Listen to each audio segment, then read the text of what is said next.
I'm John Kerr, Regional Director for Edelman Digital in Asia Pacific, and I'm pleased to announce today the launch of the Asia Pacific Digital Brand Index. The Digital Brand Index is a piece of intellectual capital that we, in conjunction with our partners Brandtology, have pulled together to understand the nature of conversations about technology brands in key social media outlets across the region.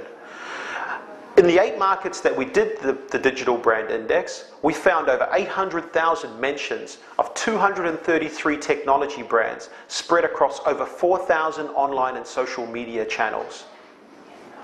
The power of online word of mouth is well understood by marketers. However, there exists a continued digital divide between the understanding of how word of mouth online drives the purchasing process or helps to shape a decision, and the investment around marketing strategy and marketing integration of social media. It's closing this digital divide that is the primary objective of the Digital Brand Index.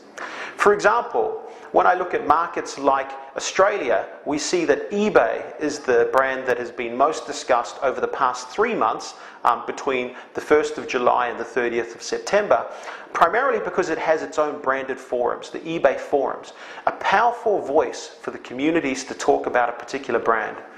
Interestingly enough, the sheer diversity of the results represents the diverse flavor of Asia.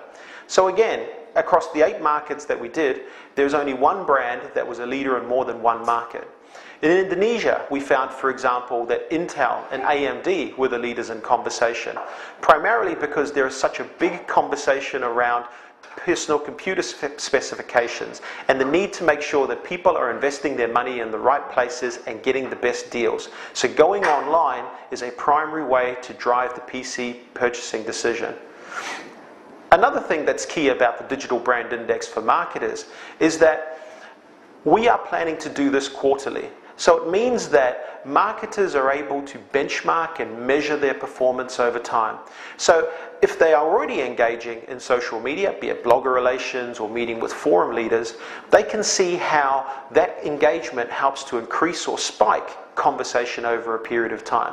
And so every 3 months they can see whether their level of conversation has gone up, whether the amount of advocacy or the amount the average person talks about them goes up. In essence, that they can benchmark and measure, which is the primary challenge of social media today.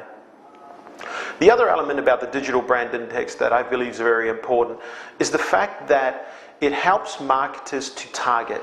So again, many people still do not really understand the power of forums across Asia. The Digital Brand Index again brings this into the fore. For example, in Singapore, of the 80,000 conversations that were found over the 3-month period, over 90% took place on forums or online news sites with forums themselves. So, there's much to learn from the Asia Pacific Digital Brand Index for marketers, for public relations people, or for people who are just interested in how to engage relevantly and most effectively with people online. So I urge you to read the materials and get in touch if you want to find out more, if you'd like a personal presentation. Thanks for listening.